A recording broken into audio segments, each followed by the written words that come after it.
Prime number মানে মৌলিক সংখ্যা, অর্থাৎ 2 3 5 7 এইভাবে চলে যাবে। 7 এর পর 11 তারপর 13 কি হবে যত যাবে।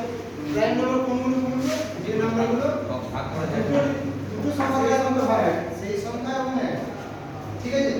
আচ্ছা এটা তাহলে সবথেকে লোয়েস্ট প্রাইম নাম্বার হচ্ছে 1, এটা প্রাইম নাম্বার নয়। কেন 1 প্রাইম নাম্বার? তার কারণ 1 কি সংখ্যা দিয়ে ভাগ যায়? শুধু 1 দিয়ে ভাগ যায়, শুধু 1 দিয়ে ভাগ যায়, কিন্তু আদার্স কোনো মানে ডিভিজিবল নাই, সেজন্য 1 টা প্রাইম নাম্বার নয়। তাহলে 1 টা হ্যাঁ অবশ্যই হল না পূর্ণ সংখ্যা।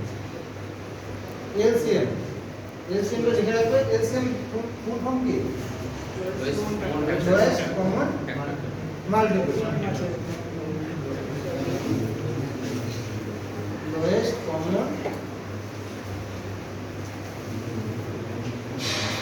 Lowest common multiple. Lowest common multiple আসছে কি মানে কনসেপ্টটা ভালো আসছে। ধরো 9 12, 9 টাকে তুমি যদি ডিভিজিবল করো 9 ফ্যাক্টর করলে 1 3 3 আর 12 এর 1 2 3 4 6, তাই তো?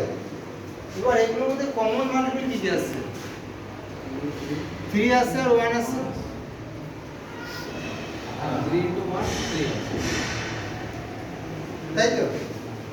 আর বাকি আর আসছে 4 আর 6, 4 6 শুধু 3 হবে তো এইচসিএফ শুধু 3 যেটা আসছে এটা তো এইচসিএফ হয়ে যাবে। Common highest HCF full form হচ্ছে হাইয়েস্ট কমন ফ্যাক্টর। আচ্ছা এই ফুল ফর্মগুলো কিন্তু অবশ্যই লিখে রাখবে। এটা তো বাংলায় তোমরা পড়েছিলে কি লসাগু একটা লসাগু। লসাগু অর্থাৎ যেটা ছিল কি বলো, লঘিষ্ঠ সাধারণ গুণিত। এগুলো তাহলে ফ্যাক্টরাইজ গেল। 9 আর 12 কে এইভাবে যদি আমরা ফ্যাক্টরাইজ করলাম, এবার এটা যখন আমরা এলসিএম বা এইচসিএফ বের করবো সেটা আলাদা রকম ভাবে বের করবো, কিন্তু শুধুমাত্র এই কনসেপ্টগুলো মাথায় মনে রাখবে। দেখা হয়েছে? বেশ, এবার আসি মাল্টিপল। 9 আর 12 এলসিএম বের করার সময় মাল্টিপল কি কি নেব? 9 এর মাল্টিপল বা গুণিত কি কি? 9 18 26 এটা 27 36 12 24 যেটা মিলে 36 মিলে এও আরো কন্টিনিউ চলবে। তার সবচেয়ে ছোট কোনটা হচ্ছে 36। এগুলোর মধ্যে ঠিক আছে, তাহলে দুটোর মধ্যে কমন সবচেয়ে মিনিমাম মাল্টিপল কোনটা? 36। তাহলে এলসিএম পেলাম 30। এটা হলো সবথেকে বেসিক প্রসেসটা, মানে এটা শুধুমাত্র ওই ফ্যাক্টরাইজ এটুকু যাতে বুঝতে পারো সেই জন্য।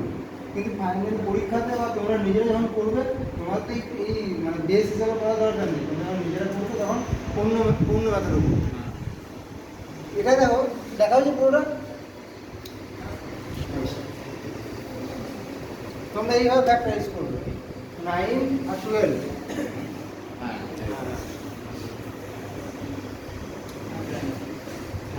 আর যাবে না। এখানে এটা কমন আছে, তাহলে এইচসিএফ পেয়ে গেলাম 3, এলসিএম পেয়ে গেলাম 3